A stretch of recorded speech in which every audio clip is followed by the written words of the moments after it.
आपको हिमाचल प्रदेश के रामपुर लिए चलते हैं। बीजेपी के राष्ट्रीय अध्यक्ष जेपी नड्डा इंडिया न्यूज पर लाइव हैं। रेल बनाऊंगा, रेल लाऊंगा, कहते थे कि नहीं कहते थे? कहते थे कि नहीं कहते थे?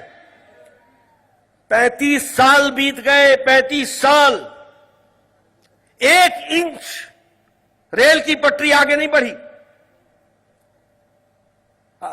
हमारे मोदी जी आए, मोदी जी ने 2015 में, और पत्रकार मेरी बात को नोट कर ले, कैबिनेट कमेटी ऑन सिक्योरिटी, ये भारत के मंत्रिमंडल की छोटी सी समिति होती है जिसमें प्रधानमंत्री उसको चेयर करते हैं, भारत का रक्षा मंत्री उसमें होता है, भारत का विदेश मंत्री उसमें होता है, भारत का वित्त मंत्री उसमें होता है, भारत का गृह मंत्री उसमें होता है। वह सिक्योरिटी की क्लियरेंस देते हैं और कीरतपुर से वाया रामपुर ले तक की रेल लाइन, इसको सिक्योरिटी दी गई, इसको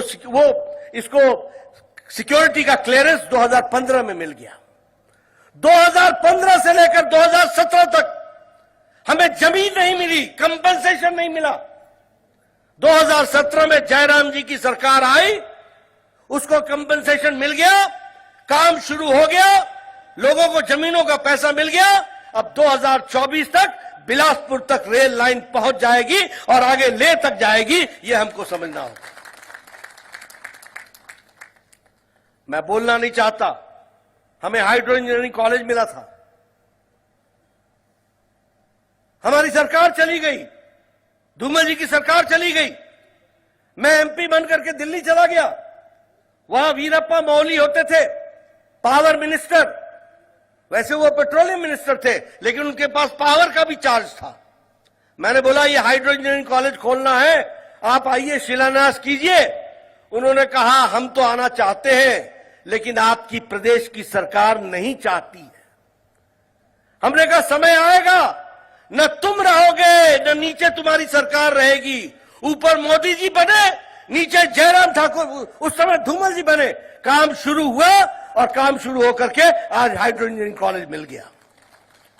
इसलिए मित्रों, डबल इंजन की सरकार का अपना महत्व है। और मैं एक बात और भी आपको कहना चाहता हूं, यह वोट सिर्फ कौल सिंह को एमएलए बनाने का नहीं है, यह मेरी बात को सिर्फ रखने का नहीं है कि चलो नड्डा जी आए तो हम उनकी बात सुनते हैं।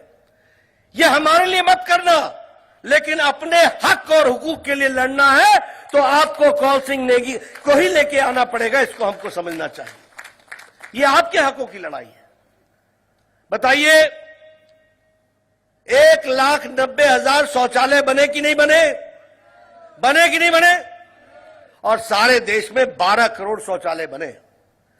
कैसा राज था भैया, जहां 12 करोड़ लोग अपने दैनिक जीवन के कार्य के लिए खेतों में जाया करते थे, जंगलों में जाया करते थे।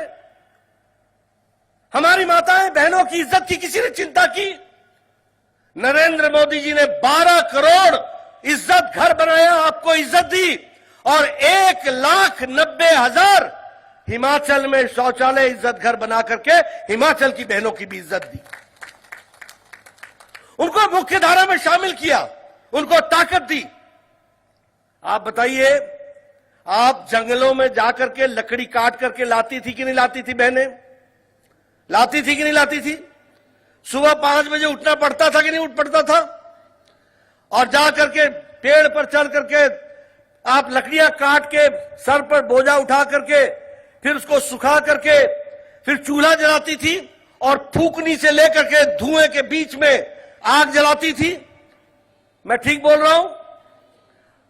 प्रधानमंत्री मोदी जी ने आपको 9 करोड़ गैस के चूल्हे और सिलेंडर देकर, और उसमें 9 करोड़ चूल्हे तो दिए ही दिए, साथ में यहां पर हिमाचल सुविधा योजना के तहत लाखों के हिसाब से जयराम ठाकुर ने भी आपको गैस के सिलेंडर और चूल्हे दिए।